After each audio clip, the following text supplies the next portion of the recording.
Subscribe करें और bell दबाएं ताकि कोई खबर रह न जाए।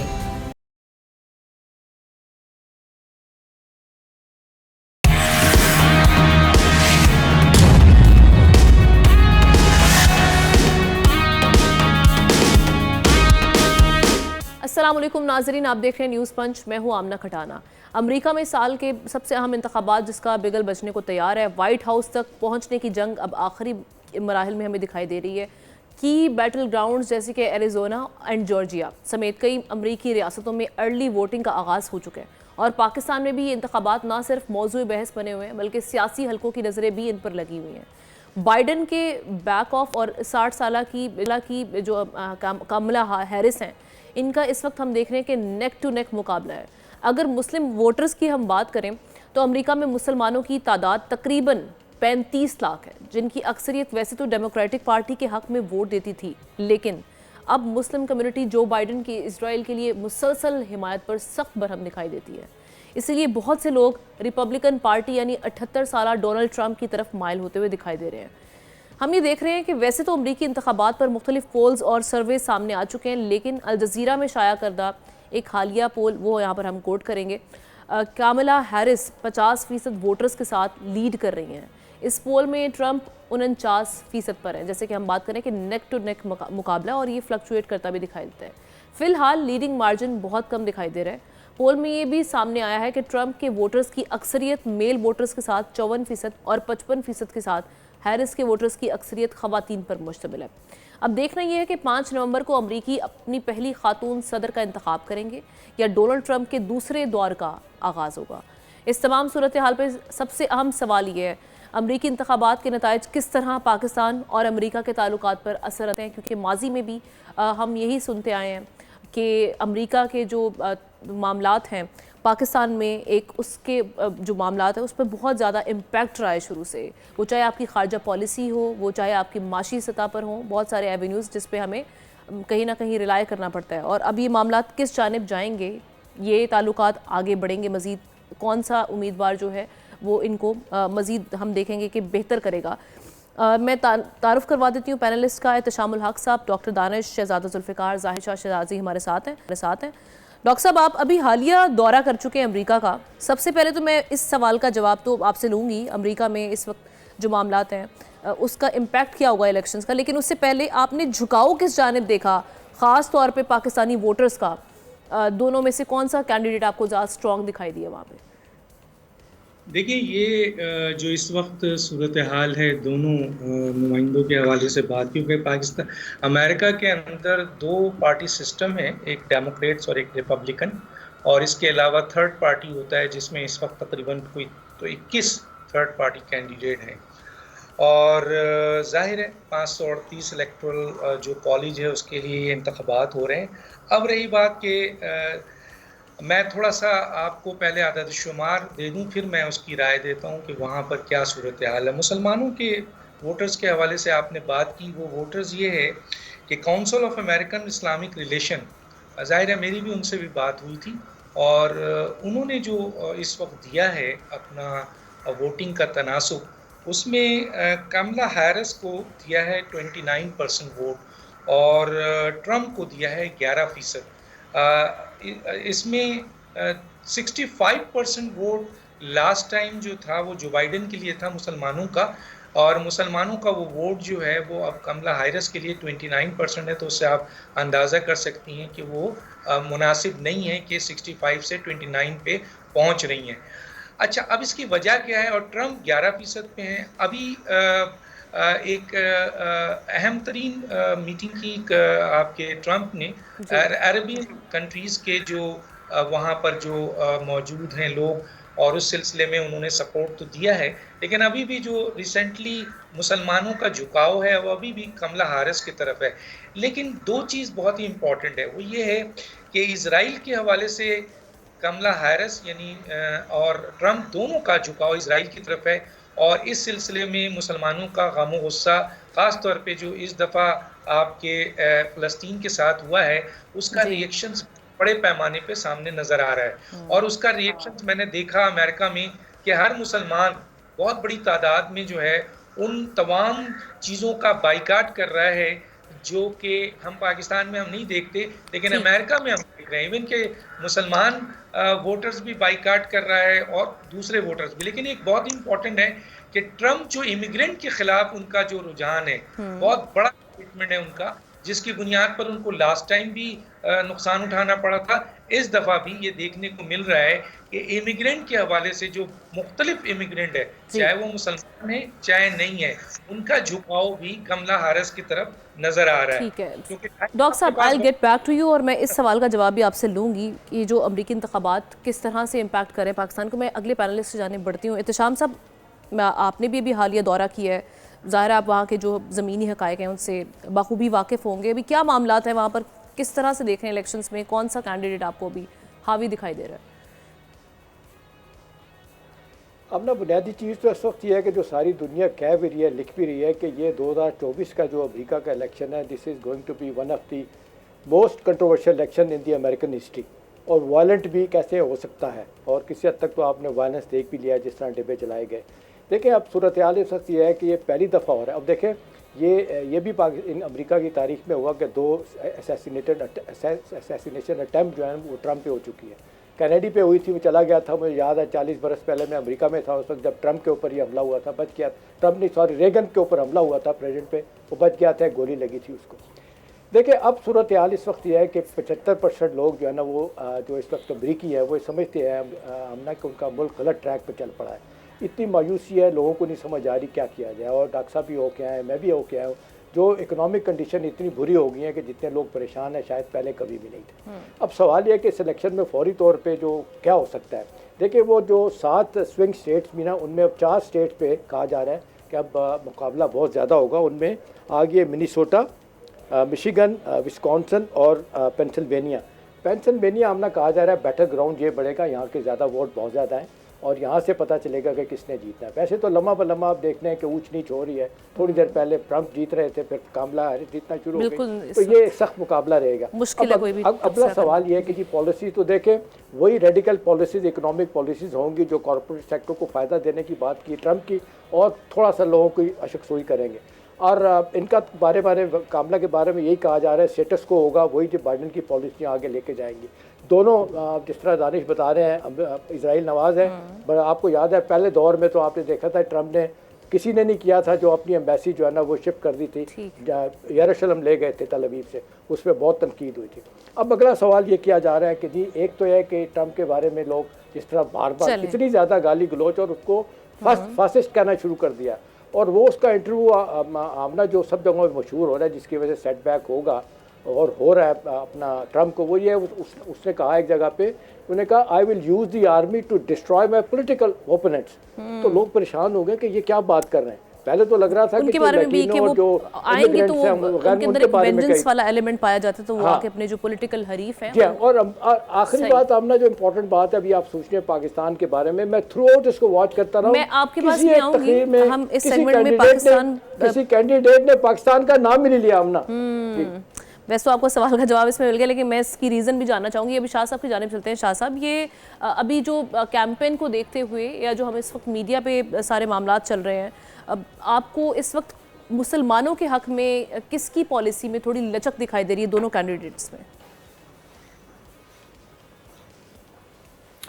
देखिए मेरे ख्याल में मुसलमानों के हक़ में तो शायद मैं समझता हूँ कि वो फिडेल कास्ट्रो से किसी ने पूछा कि जी आप क्या समझते हैं, तो उन्होंने कहा कि जनाब अगर आप एक जूते में मुख्तलिफ़ किस्म के पाँव डाल दें, जूता वही रहेगा। तो अमेरिकन पॉलिसीज़ टुवर्ड्स गज़ा हो, टुवर्ड्स मुस्लिम कम्युनिटी हो, मेरे ख्याल में एक ही रहेंगी। उनकी पॉलिसीज़ हमेशा मेरे ख्याल में मज़हब के नाम पे नहीं है, अपने इंटरेस्ट के नाम पे। और इस वक्त जो पॉलिसी रहेगी वो भी उनकी इकनॉमिक है, सिक्योरिटी है, दूसरा रीजनल स्टेबिलिटी के हवाले से वो कितना उनके लिए ममालिक इंपॉर्टेंट है, चाहे वो पाकिस्तान हो, इंडिया हो। मेरे ख्याल में अमेरिकन इलेक्शंस के हवाले से डॉक्टर साहब ने और शाम साहब ने प्रेडिक्शन और ओवरऑल प्रॉस्पेक्ट पे बात कर ली कि जी कौन ज़्यादा लीड कर रहा है, कौन कम लीड कर रहा है। मैं आऊँगा पाकिस्तान के जो ट्रम्प या जो कामिला हारिस पाकिस्तान के लिए कितनी इंपॉर्टेंट है, क्योंकि ये बात शायद मेरे ख्याल में अभी तक डिस्कस नहीं हुई।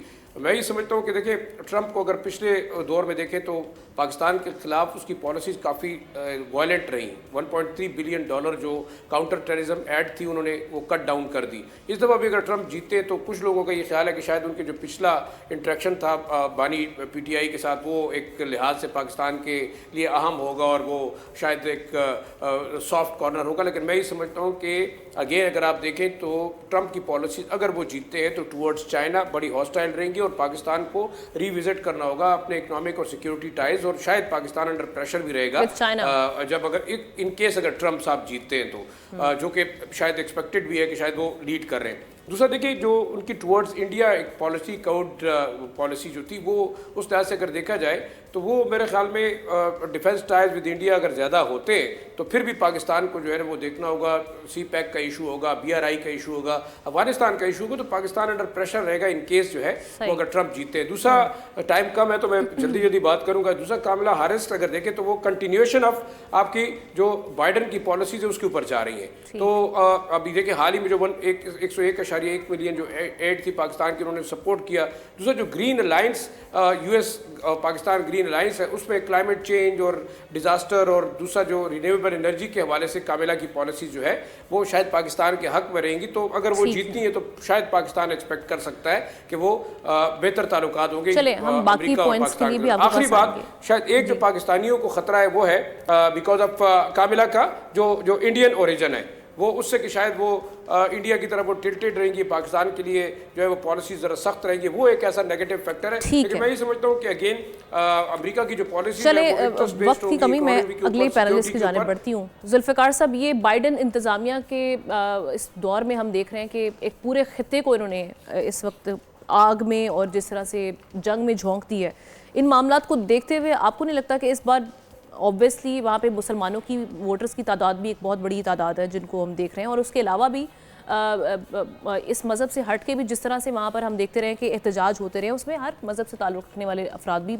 शरीक थे। तो चांसेस क्या लग रहे हैं कि हो सकता है ट्रंप सरप्राइज दे दें?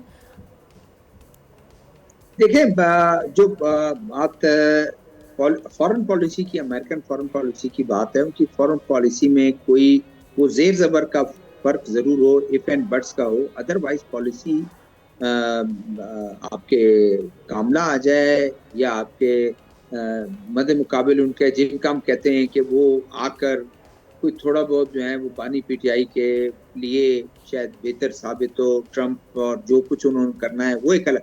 ओवरऑल उनकी पॉलिसी ना मुझे लगता है कि फ़लस्तीन के बारे में चेंज होगी, इसराइल के बारे में चेंज होगी, ना ईरान के बारे में चेंज होगी, ना पाकिस्तान के बारे में चेंज होगी। या हम शायद थोड़ा हमारा एक थोड़ी बहुत आप कह लें कि लचक थोड़ी बहुत अगर आ सकती है कि वो लाइकिंग डिसलाइकिंग और थोड़ा बहुत अगर वो कुछ कर सके, अदरवाइज मुझे नहीं लगता बिल्कुल वो होगा।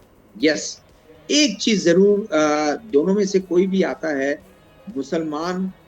मुसलमानों के साथ क्रिश्चियन के साथ, इवन जो है आपके ज्यूज़, वो अपने जो बड़े पैमाने पर वो निकले हैं, उन्होंने जिस तरीके से अपनी जो है हेट्रेड दिखाई है, शो की है कि क्या हो रहा है गाजा में, बच्चों को आप कत्ल कर रहे हैं, बच्चों के जो है लिम्स आप उड़ा रहे हैं, आप खवातीन को मार रहे हैं, हॉस्पिटल्स में जो है पूरे हॉस्पिटल को मिसमार कर दिया, उसमें से 2 डॉक्टर बचते हैं, बाकी डॉक्टर भी गायब हैं, उनके पैरामेडिक्स भी गायब हैं, अगर हैं भी तो उनके लिम्स उड़े हुए हैं, बड़ी मुश्किल हालात में वो हैं। बात उनकी जो आनी है, जो आने वाला बड़ा इम्पोर्टेंट दौर होगा, वो इम्पोर्टेंट दौर होगा कि ईरान क्या करता है। ईरान जिस तरह डट रहा है वो किस तरह अपना अभी जो कुछ उसने किया, अभी वो अपने जवाब का इंतजार कर रहे हैं इजराइलीज। ईरान ने किस तरह रेटिलेट करना है वो उसका डिपेंड करता है। बाकी मेरे लिए बीइंग अ एनालिस्ट जो है कुछ ज्यादा फर्क नहीं पड़ेगा, वो आएंगे या वो आएंगे, पॉलिसी उनकी वही रहेंगे। और अगर इससे पहले आपका तो अगर आप उसको देख ले, ट्रंप तो कहता है कि मैं होता तो ये गाजा की वो नहीं होती। भाई कैसे आप कह देते, उन्होंने अटैक कर दिया, उन्होंने उनके 1400 लोग 1200 लोगों को मार दिया, 200 उनके रखमली ले गए, तो ये मुझे नहीं लगता कि कोई ज्यादा होगा। जी ठीक है डॉक्टर साहब, ये अब आप उस सवाल की तरफ आते हैं कि अमेरिकी जो इंतखाबात हैं ये आने वाले दिनों में इसके क्या इम्पैक्ट हो सकता है पाकिस्तान के मामलात पर? जी, देखिए, एक बहुत ही इम्पोर्टेंट पॉइंट मैं देता चलूँ कि जिस तरह अभी आपके साथियों ने बात की कि अमेरिका एक ऐसा मुल्क है कि जहाँ सदारती लेवल पर, हुकूमती लेवल पर तब्दीली से उनकी अहम पॉलिसीज़ पर कोई तब्दीली नहीं आती है। वो अहम पॉलिसीज़ कंटिन्यू रहती है। और मैं आपकी सुनने वालों को एक बात बता दूं कि IUPAC, American Israel public affairs committee, ये वो ताकत है। बहुत कुछ लेते हैं CIA ताकत है, बिल्कुल है, स्टेट डिपार्टमेंट ताकत है, ठीक है, इनके इंटेलिजेंस है, वो ताकत है, कुछ और ग्रुप्स हैं, कांग्रेस है, सेनेट है। यहाँ तो आईपैक तो सेनेट को उठा के फेंक देता है, कांग्रेस के मैन को उठा के फेंक देता है। सीनियर बुश ने ऐसा फैसला आईपैक के खिलाफ किया जो गजा पे फ़लस्तीन की बाउंड्री के हवाले से किया, उसको उठा के दूसरे इलेक्शन से फेंक दिया। तो आईपैक जो है वो उनकी पॉलिसी चलती है और उनकी पॉलिसीज़, हुकूमत अमेरिका की पॉलिसीज़, ठीक है, सदूर आते हैं तो एक लेवल पर ताल्लुकात मुतासिर होते हैं, बेहतर होते हैं, कुछ चीज़ें अप एंड डाउन होती हैं, कुछ बेहतर हैं। जैसे पाकिस्तान और अमेरिका के ताल्लुकात, क्योंकि टाइम आपके पास है तो मैं डिटेल में नहीं जाना चाहता, तो मैं ये बताना चाहता हूँ कि पाकिस्तान और अमेरिका के ताल्लुकात, क्योंकि पाकिस्तान इस वक्त एक अहम स्ट्रेटेजिक पोजीशंस पे है और इसके बावजूद कि अमेरिका के लिए बहुत बड़ी मंडी हुई है भारत और उसका एक एलाइज, मंडी की सूरत में भी और चाइना को काउंटर करने की सूरत में भी भारत उसके लिए बहुत अहम है, जिसका हमें रिजल्ट्स नज़र आता है, पूरे हर जगह नज़र आता है। और भारत और आपके अमेरिका कई जगह पर एलाइज के तौर पर नज़र आते हैं, लेकिन इसके बावजूद पाकिस्तान की जियोपॉलिटिकल पोजीशन और स्ट्रेटेजिक पोजीशंस के लिहाज से पाकिस्तान को वो दूर नहीं करना चाहता। तो इसमें कोई शक नहीं है कि ट्रंप आए या कमला हैरिस आए, जो उनकी एक अहम इश्यूज हैं जिसके ऊपर वो असरअंदाज हो सकते हैं, जो आईपैक ने रखा हुआ है उस पे ना ये दोनों असरात हो सकते हैं। हाँ, एक सदारती लेवल पर day to day problems, routine problems, कुछ अहम तरीन इश्यूज जो इस लिहाज से हों, जो मुल्कों के दरमियान रिलेशंस के हवाले से, उसमें ज़रूर उनका असर होगा। और मैं समझता हूँ कि ट्रंप के आने से ज़्यादा बेहतर है कि कमला अगर आती हैं, वो एक सुलझी हुई खातून है और मैं नहीं समझता कि अगर कमला के अलावा ट्रंप आते हैं तो पाकिस्तान के ताल्लुकात जो हैं वो इस्तवार होंगे, उसमें जाहिर है प्रॉब्लम्स आएगी, लेकिन वो आती हैं तो शायद इतने बुरे हालात ना हों जिस तरह की उनकी शख्सियत है और जिस तरह उनके चैलेंजेस हैं। ठीक है एहतशाम साहब, एक इसको अगर हम पॉलिटिकल एंगल भी दें, एक पीटीआई का एक वोटर सपोर्टर इस जानिब देख रहा है और आज लतीफ़ खोसा साहब भी बात कर रहे थे कि नवंबर में रिलीफ मिलेगा, चूँकि नवंबर में इलेक्शंस हो रहे हैं और वो भी कहीं ना कहीं नज़रें लगा कर बैठे हैं ट्रंप साहब पर कि वो आते हैं तो आकर बानी पीटीआई, और वो ये उसका हवाला देते रहे पिछले दौर का, ट्रंप का जो पिछला दौर था वो कहते हैं जी पाकिस्तान के लिए बहुत बेहतर रहा। आप भी समझते हैं ऐसे कि कुछ ऐसे मामला बनेंगे आने के बाद?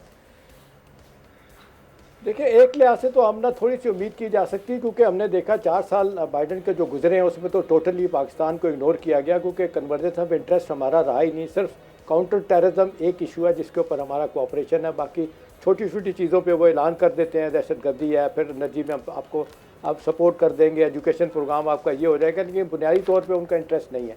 मैं आपको बता रहा था कि जिस तरीके से थ्रू आउट ये कैंपेन किसी ने पाकिस्तान का नाम नहीं लिया, एक जगह भी किसी तकरीर में मुझे याद नहीं। पाकिस्तान असल में रेलेवेंसी खो गया है, रेलेवेंट नहीं है। देखें ना, हम जब कंडूट बन के काम करते रहे इनके लिए तो हमारी हैसियत थी, जंगों में इनका साथ दिया तो हम इनके साथ थे।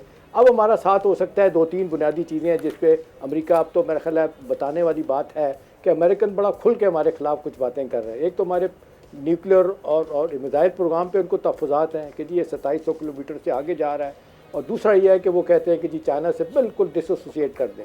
1.5 साल हम बिल्कुल पीछे हट गए थे। अब पीटीआई के ज़माने में आपने देखा प्रोग्राम CPEC रुक गया था, अब दोबारा शुरू हुआ, वो कहते हैं इसको ख़त्म कर दें। फिर यह है कि उनको लग रहा है कि ये गवादर नेवल बेस बनाने के लिए बड़े ज़बरदस्त तरीके से चाइना हम पे दबाव डाला है कि हमें दे दे। हम अब उनको इनकार कर रहे हैं, MOU साइन करने की कोशिश कर रहे हैं कि 4 साल के बाद दे देंगे। वो अपनी जगह मसला है, अमेरिकन नहीं चाह रहे। सऊदी अरब उनको भी शौक चढ़ा हुआ है माजद के साथ कि जी ईरान न्यूक्लियर पावर बन रहा है, तो वो भी डायरेक्टली इनडायरेक्टली कहते हैं जी हमें आप मदद करें, क्योंकि हम जब पैसा मांगते हैं उनसे तो वो ये कहते हैं ये करें। टर्की भी मुझे अच्छी तरह याद है, हमारे प्राइम मिनिस्टर एक दफ़ा गए, उनको उन्होंने खुली जगह पे लेके वहाँ जाके उन्होंने बात की अपना तैयब अर्दगान ने, उन्होंने कहा कि जी आप हमारे साथ कोऑपरेशन क्यों नहीं करते इस हवाले से। तो पाकिस्तान की मुश्किलें बहुत ज़्यादा हैं। देखें ना, अभी ट्रम्प की बात, अभी जो बात हो रही थी पहले दौर में पाकिस्तान के ख़िलाफ़ इतनी सख्त ज़ुबान इस्तेमाल की कि जी 20-22 बिलियन डॉलर पाकिस्तान को दिए हैं, in return we got only lies and deceit. और फिर यह है कि ट्रम्प के बारे में एक बात तो है कि वो कहा जा रहा है कि जी बहुत ही अनप्रडिक्टेबल है, किसी वक्त कुछ भी कह सकते हैं, लिहाजा नहीं कह सकते। हाँ, एक आपको याद है प्रेस कॉन्फ्रेंस में बानी PTI के साथ, इमरान खान के साथ उन्होंने कुछ अच्छी बातें की थी। उसके बाद यहाँ तक कह दिया था कि जी मैं कहूँगा अपना मोदी को कि बैठ के मसला हल कराएं, और मैं करा सकता हूँ। मोदी ने फ़ौरन ही अगले दिन इसकी तरदीद करवा दी थी। तो लिहाजा कुछ नहीं कह सकते। हमारा मसला इस वक्त ये है कि रेलेवेंट हमने कैसे रहना है। रेलेवेंट रहने के लिए हमें अपना कोई तरीक़ाकार तलाश करना पड़ेगा कि कैसे। अभी देखें ना, यूरोपियन यूनियन हमारे मसाइल हैं, अभी GSP+ उनका रिव्यू हो रहा है। वो कह रहे हैं ये $1.5 बिलियन एडिशनल जो आपको हम देते थे पाकिस्तानी सामान वहाँ भिजवाने के लिए, उसको रिव्यू करेंगे। बुनियादी हकूक़ की बात कर रहे हैं और चीज़ों की, तो हमारी मुश्किलात ज़्यादा हैं। अब सवाल इस वक्त ये कि इसके इलेक्शन के बाद मुझे तो नहीं लगता कि हमारे लिए कौन अच्छा होगा। दोनों की पॉलिसी एक जैसी, लेकिन एक चीज़ को हमने देखना होगा जुल्फ़िकार साहब, हमारी इकोनॉमिक डिपेंडेंसी बहुत है अमेरिका पर, और दूसरी जानिब हम ये देख रहे हैं कि सिर्फ सुपर पावर अमेरिका नहीं रहा, अभी ये जो शिफ्ट हो रहा है पावर का वो चाइना की जानिब, और चाइना जिस तरह से पाकिस्तान का साथ देता रहा है, अब उसमें एक तवाज़ुन बरकरार रखना ये पाकिस्तान के लिए एक बड़ा चैलेंज होगा। और ख़ास तौर पे जो आने वाले दिन होंगे उन मामलात को देखते हुए पाकिस्तान के लिए कितना मुश्किल टास्क होगा, और साथ ही साथ ये अमेरिका अब किस तरह से देखेगा, चूँकि अब हम जो देख रहे हैं कि वो पावर शिफ्ट के बाद अमेरिका की बड़ी गहरी नज़रें हैं पाकिस्तान और चाइना के रिलेशंस में। देखिए, हम ना दुनिया में बहुत से ममालिक हैं, आप इंडिया को लें, क्या वो बैलेंस नहीं कर रहा?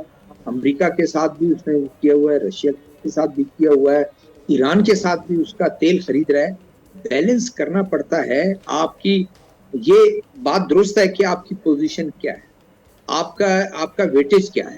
ठीक है, सारा कुछ अपनी जगह, लेकिन मेरे ख्याल में इस इकोनॉमिक, अगर आप इस हमारे जो इकोनॉमिक जो पोजीशन है, जो हमारी इकोनॉमी की इस वक्त पोजीशन है, उसमें आपको इस वक्त इस मुश्किल हालात में साथ किसने दिया, ये बड़ा डिपेंड करता है। आप अमेरिका को किसी सूरत में भी आप नहीं कह सकते हैं, अपने डोर शट नहीं कर सकते हैं कि खुदा हाफिज़, नहीं, उसकी रेलेवेंसी इस दुनिया में है, आप उसके साथ वो करेंगे।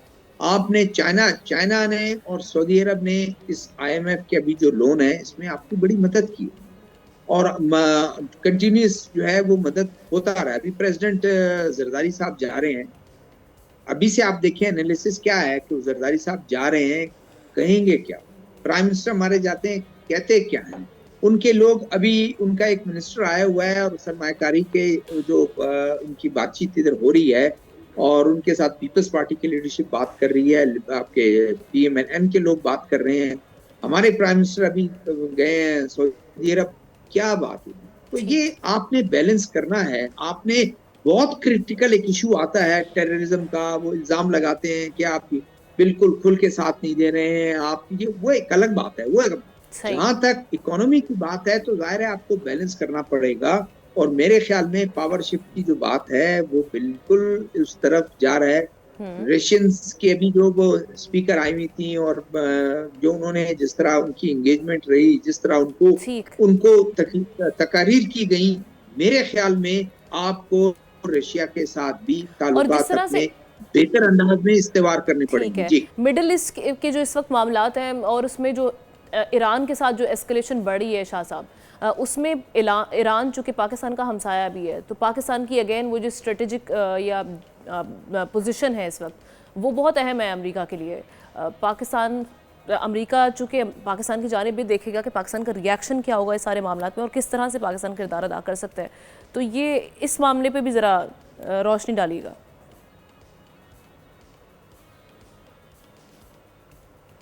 देखिए, मेरे ख्याल में पाकिस्तान की रेलेवेंसी हमेशा रहेगी बिकॉज ऑफ उसके जियो स्ट्रेटेजिक पोजीशन की वजह से, और दूसरा पाकिस्तान एक न्यूक्लियर स्टेट भी है, न्यूक्लियरली आर्म्ड स्टेट है, और ये दो ऐसी चीज़ें हैं कि जो शायद अमेरिका को हमेशा पाकिस्तान उसकी प्रायोरिटी पे रहेगा। बेशक उसकी पॉलिसीज़ देखते हैं, वो हमारे यहाँ कहते हैं ना कि पाकिस्तानी जो अमेरिकन के साथ ताल्लुकात है वो हमेशा उरूज व ज़वाल का शिकार रहे हैं। वो सास और बहू वाला एक रिश्ता था जो हमेशा से कभी लड़ाई पे और कभी जो है मोहब्बत पे कन्वर्ट होता रहता है। लेकिन देखिए बड़ी इंपॉर्टेंटली चीज़ क्या है, इस वक्त पाकिस्तान का जो एक टिल्ट है, ब्रिक्स की हम बात आगे भी करेंगे, लेकिन ओवरऑल देखिए रशिया की जानिब, ओवरऑल सेंट्रल एशियन स्टेट्स की जानिब, दूसरा आप देखें जो तुर्की के साथ पाकिस्तान मामलात को आगे लेके चलना चाह रहा है। और बाकायदा आज एक ISPR की प्रेस रिलीज देख रहा था कि पाकिस्तान अपने जो कह सकते हैं मिलिट्री टाइज विद रशिया जो है वो बेहतर करने के लिए वो कोशिश रहेगा और करेगा। तो देखिए ये एक चीज़ ऐसी है जो कि अमेरिकन को हमेशा इस बात पे मजबूर करेगी कि वो पाकिस्तान को इंगेज रखे। दूसरा, अफगानिस्तान स्टिल अनअटेंडेड है, और आप देखें कि ब्रिक्स कंट्रीज़ के जो हालिया इजलास है उसके अंदर एक सिंबॉलिक जो झंडा जो है वो लाया गया, उसके अंदर अफगानिस्तान का झंडा ज़रूर था। बेशक अफगानिस्तान को उन्होंने शिरकत की दावत दी थी, लेकिन अफगानिस्तान ओवरऑल एक लिंक है और पाकिस्तान शायद गेटवे है, लिहाजा पाकिस्तान इररिलेवेंट रह नहीं सकता। दूसरा, आप ईरान की जो बात करें, बेशक अगर ओवरऑल देखा जाए तो वक्त ईरान, सऊदी अरेबिया और ओवरऑल पाकिस्तान के टाइज भी बड़े इंपॉर्टेंट है इन कंटेक्स्ट अगर आप अमेरिकन पॉलिसीज़ को देखें, क्योंकि अमेरिका हमेशा अरब स्टेट्स को और मिडिल ईस्ट और सऊदी अरेबिया को यूज़ करता रहा है पाकिस्तान के ऊपर इन्फ्लुएंस करने के लिए अपनी पॉलिसीज़ को। तो नुकता ये भी रहेगा। तीसरा, जिससे पहले बात की इत्तेशाम साहब ने, आपको जो गवादर पोर्ट है और गवादर के ऊपर जो चलिए सर, आपको पॉइंट आ गया, हमें एक ब्रेक की जानिब जाना है, एक ब्रेक लेते हैं। ब्रेक के बाद से हम बात भी करें शाह साहब ब्रिक्स के हवाले से। ब्रिक्स में पाकिस्तान ने रुकन बनने की कोशिश की है और पाकिस्तान किस तरह इस पोजीशन में आ सकता है कि वो रुकन बन सके, और किस तरह से भारत के जो मामलात रहे हैं उसने कैसे इम्पैक्ट किया। ब्रेक के बाद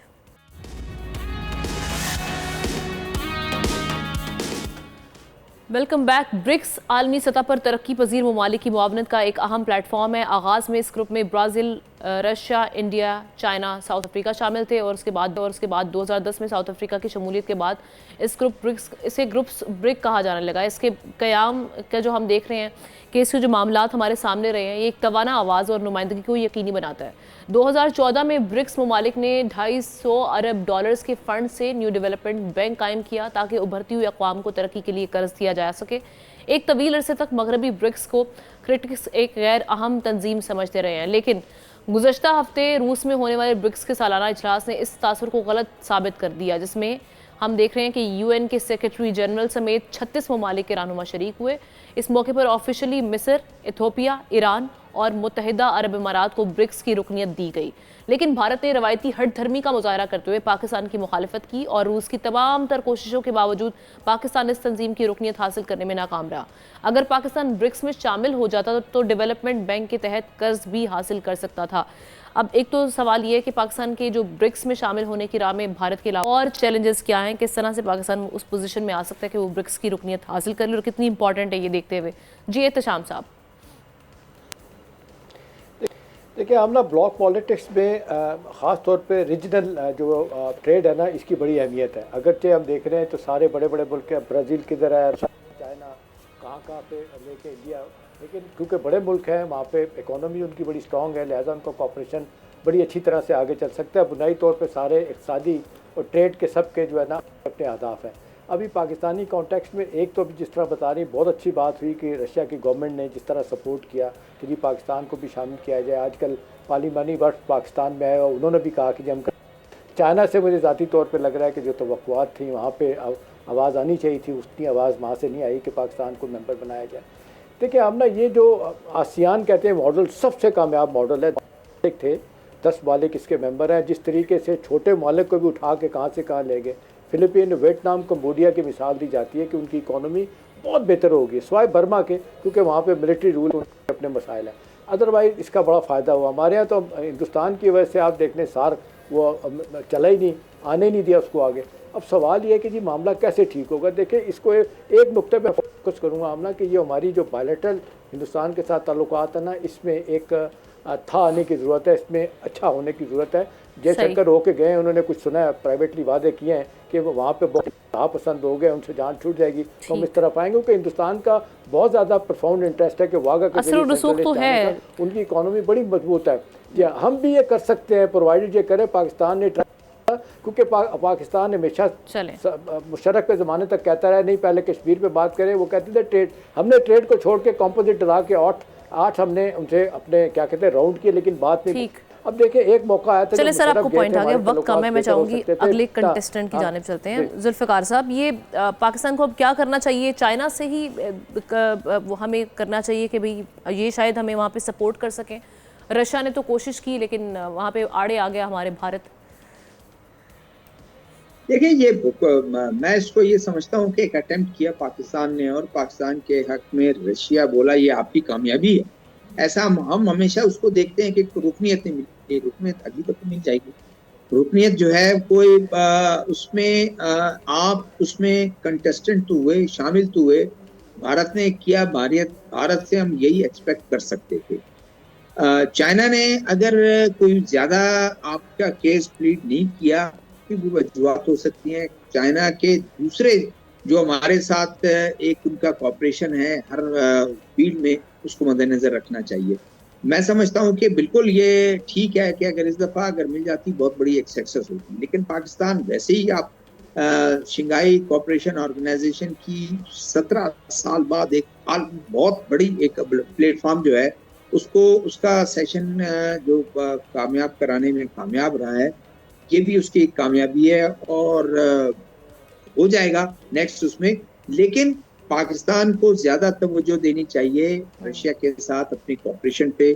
चाइना के साथ तो है भी, लेकिन उसको जो भी जितना भी उसको बेइज्जत आगे मजबूत कराने में, अगर उसको बेहतर ले जाने में उसकी कोशिशों, मेरे ख्याल में वो काफी बेहतर रहेगा।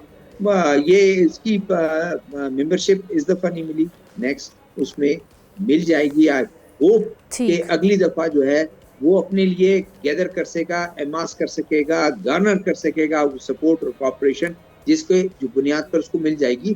पाकिस्तान को दूसरे फ्रंट पे ठीक है इस दफा नहीं मिला, उनके जो उनका फाइनेंशियल एक उनसे इंस्टीट्यूशन है, अगर आज मिल भी जाता ऊपरी तौर पर शायद अप्लाई करने में भी काफी कॉम्प्लिकेशन होती है वो। चले डॉक्टर साहब की जानिब चलते हैं। ठीक है डॉक्टर साहब, एक तो कुछ पॉइंटर्स एहतशाम साहब ने भी बता दिए कि कितना ज़रूरी है पाकिस्तान के लिए ब्रिक्स का रुकन बनना, और क्या किस हद तक फ़ायदा हो सकता है अगर हम बनते हैं। देखिए, शंघाई ताउन तंजीम जो ऑर्गेनाइजेशन है जिसका इजलास पाकिस्तान में हुआ था, ये रीजनल की सबसे बड़ी ऑर्गेनाइजेशन है और पाकिस्तान इसका हिस्सा बन चुका है माशाल्लाह। और दुनिया के 45% जो एरियाज़ हैं उसको ये रिप्रेजेंट करता है। अब आते हैं जनाब ब्रिक्स। अच्छा, ब्रिक्स जो है वो एक इंटरनेशनल ऑर्गेनाइजेशन है। पहले ये ब्रिक था, यानी जिसमें ब्राज़ील, रशिया, इंडिया और चाइना था, फिर साउथ अफ्रीका इसमें शामिल हुआ 2010-11 में, तो ये ब्रिक्स हो गया। और इसका मेन टारगेट क्या होता है, मेन एजेंडा क्या है? इकोनॉमिक कॉर्पोरेशन एंड ग्रोथ एक है, दूसरा फाइनेंशियल एंड ट्रेड रिलेशनशिप, तीसरा है multilateral support in global affair, और एक बहुत अहम बात आपने बता दी जो इन्होंने क्रिएट किया है, न्यू अचीवमेंट यानी न्यू डेवलपमेंट जो बैंक है NDB। अब सवाल ये पैदा होता है, कुछ अरसे तक यूरोप इसको अहमियत ही नहीं देता था, लेकिन अब जबकि ब्रिक्स जो है उसमें ईरान, इजिप्ट, इथियोपिया, UAE जो है वो शामिल हो गए। सऊदी एरिया को भी उन्होंने एक्सेप्ट किया है, लेकिन वो कंसर्न अभी नहीं आया है। पाकिस्तान की एंट्री इसमें नहीं हो रही है। देखिए, इस ब्रिक्स को क्योंकि फाउंडर मेंबर है इंडिया, और ये तय हुआ है इस ग्रुप में, बता दूं कि इंडिया ने ये तय किया है कि अब किसी भी ममालिक को शामिल करने के लिए तमाम ममालिक का कंसर्न, इत्तफाक ज़रूरी है। अब अगर इसमें फाउंडर मेंबर इंडिया अगर रिजेक्ट कर देगा तो चाइना क्या करेगा, रशिया क्या करेगा? मसलन एक वीटो सिस्टम जो आपने देखा है ना कि नेशनल सिक्योरिटी काउंसिल की 15 ममालिक में है कि जनाब इशू का वीटो कर देता है, तो ये एक तय हुआ है। अब भारत क्या आपको एंट्री देगा? अच्छा, दूसरी बात ये पाकिस्तान की कंडीशंस वैसे भी बहुत ख़राब है, आपको पता है, और इन ममालिक में 5 ममालिक वो हैं जो ब्रिक्स की जो अब बन चुकी है, कई ममालिक आ गए ब्रिक्स में। 5 ममालिक वो हैं जो G20 के ममालिक हैं, तो इसका मतलब है कि इसकी अहमियत बहुत ज़्यादा है। भारत इसको यूरोप से जोड़ना चाहता था, लेकिन अब नई एंट्री हो रही है जिसके बाद इसका ये ख्याल भारत का जाया हो रहा है। ठीक है। लेकिन जब तक भारत और यह इत्तेफाक वाला मसला खत्म नहीं होता है, तो पाकिस्तान उसके का लिए फिर इसमें मामला ये है कि शाह मुश्किल साहब फिर भारत के साथ पहले सबसे पहले पाकिस्तान अपनी जो टाइज हैं उसको बेहतर करे और उसके बाद फिर इस मामले की जानिब देखे। देखिए मेरे ख्याल में जैसे डॉक्टर साहब ने कहा, मैं नहीं समझता कि इंडिया कभी चाहेगा कि पाकिस्तान किसी भी ऐसे फोरम का मेंबर बने जहाँ से उसको कोई इकनॉमिक स्टेबिलिटी मिले। और इसमें जो हेल्प हो सकती है वो आपके सेंट्रल एशियन ममालिक और ख़ासतौर पर रशिया बड़ा इंपॉर्टेंट रोल प्ले कर सकता है। और देखिए हाल ही में जो उन्होंने एक सेंट्रलाइज करेंसी की बात की, उसमें सिम्बॉलिकली मैं उस वक्त बात कर रहा था कि अफगानिस्तान का झंडा दिखाया, हालांकि अफगानिस्तान को इन्वाइट भी नहीं किया गया और वो इसका मेंबर भी नहीं है। अफगानिस्तान की भी कोशिश थी कि उसे ब्रिक्स ममालिक में शामिल किया जाए। तो इसका मतलब ये हुआ कि रीजनल जो एक कॉन्सेप्ट डेवलप करने के रीजनल ट्रेड का, और रीजनल ट्रेड के अंदर रशिया की एक पाकिस्तान के साथ जो बॉर्डर ट्रेड की बात है, और ये भी एक सजेशन उसके अंदर आई थी कि आप रीजनल के जो मालिक है वो आपस में लोकल करेंसीज के अंदर डील करें। और दूसरा जो एक centralise currency to counter dollar, क्योंकि देखिए डॉलर हमेशा से अमेरिकन डॉलर वो मैनिपुलाइज करता रहा है दुनिया के अंदर ट्रेड को और इकोनॉमी को, और इन मुल्कों को क्रिपल करने में उनका एक बहुत बड़ा रोल रहा है। तो ज़ाहिर बात है कि उस चीज़ को काउंटर करने के लिए भी ये कोशिश करेंगे कि डिस्पाइट जो बैंक का कॉन्सेप्ट है उसके साथ एक रीजनल करेंसी के ऊपर जाए। तो ये एक बड़ा अहम इशू होगा। ये एक बड़ा अहम पॉइंट है, बिल्कुल रशिया सही मेरे है। ख्याल में कोशिश माजरत, प्रोग्राम का वक्त खत्म हुआ, चाहते हैं आपसे मुलाकात होगी कल। अल्लाह हाफिज़।